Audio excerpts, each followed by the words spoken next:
This is the top 3 list of reasons why Kanye's homegirl and former publicist, Trevian Kutti, is the worst person in the world. 3, that's a magic number. Yes, it is. It's the magic number. We've all seen the metamorphosis of Chicago's very own Kanye West from a rap icon into Uncle Ruckus. At some point in time, I'm sure we've all wondered, why does Kanye hate black people so much now? Who are the people responsible for this change? What are their motives? Well, one of the people responsible for the new Kanye is Trevian Kutti. She's his former publicist. And she's the former publicist for another one of Chicago's very own, R. Kelly. What a roster of clients. Right? Anyway, arranging for Kanye to meet with Trump, where he did his whole step and fetch routine. Acting like a little lost black boy at a supermarket, looking for his white zaddy. Is the number 3 reason why Trevian Kutti is the worst person in the world. I guess you know I love you. Did I? I don't want to forget that spot. No, I'm standing in that spot. I love this guy right here. Let me give this guy a line right here. I love this guy right here. Yeah. That's really good. Just the two of us. We can make it if we try. Just the two of us. After working in the entertainment industry, Trevian Kutti decided to try her hands at politics. She started lobbying the Illinois legislature on behalf of a Canadian company called Red, White, and Bloom that already operates a huge hemp growing facility in the state, but wants to start growing weed. Red, White, and Bloom is a publicly traded company with an all-white board of directors. The angle here, supposedly, is that the company wants to sell reasonably priced products to social equity retailers. But it can't do that without a grow license. The number 2 reason why Trevian Kutti is the worst person in the world is what she tweeted about Toy Hutchinson, a black woman working in the governor's office. She wrote, "I'm going to keep my knee on Toy Hutchinson's neck. Period." She pimped medical marijuana patients and left them to die, with recreational buyers now receiving priority. She then stole every chance minorities had to access equity and prosperity in cannabis. She is a bought and paid for piece of trash, a slave, and a powerless echo of those who appointed her. She should have stayed a state senator, but instead chose to be a conduit of economic destruction for minorities. Your time is up, Toy. Wow. Wow. Wow. This bitch really has some nerve, calling another black woman a slave, and a powerless echo of those who appointed her, when she works for a Canadian company with an all-white board of directors. I'm number one. I'm still number one. Weeks after the chaotic 2020 election, Trevian Kutti traveled from Chicago to the suburban home of a terrified Georgia election worker who was facing death threats from MAGA supporters and urged her to confess to false accusations of manipulating votes or face arrest. This is the number 1 reason why Trevian Kutti is the worst person in the world. Ruby Freeman, the frightened election volunteer, said the visitor who knocked on her door out of the blue gave her name as Trevian Kutti, but didn't say she was a Trump supporter. Kutti told Freeman that she was in danger and had 48 hours to leave with her before she and other family members would be taken into custody. Starting on December 3, 2020, Trump and his campaign repeatedly accused Freeman and her daughter, Wandrea Shea Moss, of illegally counting phony mail-in ballots after pulling them from mysterious suitcases while working on Election Day at Atlanta State Farm Arena.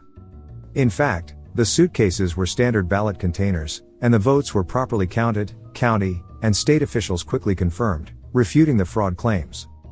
But Trump and his allies continued to accuse Freeman and Moss of election rigging.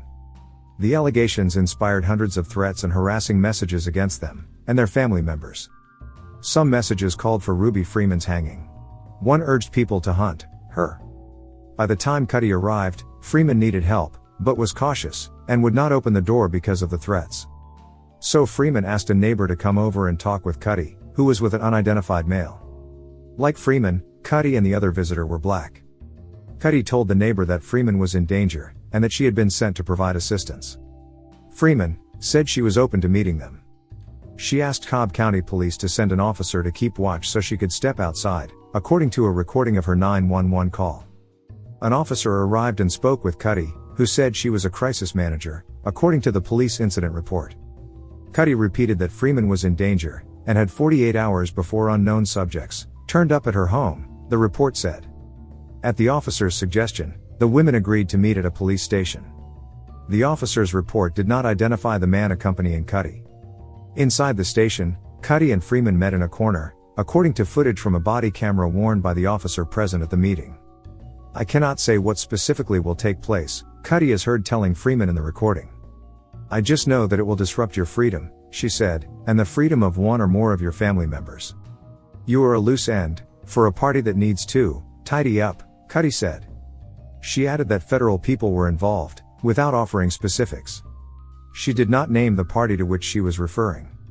Trump, a Republican, was accusing Freeman of rigging votes in favor of his Democratic opponent, but on January 4 the outgoing president was still in control of federal government, including federal law enforcement. Kutti told Freeman that she was going to put a man Kutti identified as Harrison Ford on speakerphone. Freeman said the man on the phone wasn't the actor by the same name. Kutti said the man was a black progressive, who had authoritative powers to get Freeman protection. At that point, Kutti can be heard asking the officer to give them privacy. The body camera did not capture a clear recording of the conversation that followed, after the officer moved away from the two women. Kutti, and the man on the speakerphone, over the next hour, tried to get Freeman to implicate herself in committing voter fraud on Election Day. Kutti offered legal assistance in exchange, Freeman said. If you don't tell everything, Freeman recalled Kutti saying, you are going to jail. Growing suspicious, Freeman said she jumped up from her chair, and told Kutti, the devil is a liar, before calling for an officer. I've lost my name, and I've lost my reputation. I've lost my sense of security. All because a group of people, starting with number 45 and his ally, Rudy Giuliani, decided to scapegoat me and my daughter, Shay, to push their own lies about how the presidential election was stolen. There is nowhere I feel safe. Nowhere. Do you know how it feels to have the President of the United States to target you? The President of the United States is supposed to represent every American, not to target one. But he targeted me, Lady Ruby, a small business owner, a mother, a proud American citizen who stand up to help Fulton County run an election in the middle of the pandemic. 3, that's a magic number. Yes, it is. It's the magic number. Just the two of us. We can make it if we try. Just the two of us. I'm number one. I'm still number one.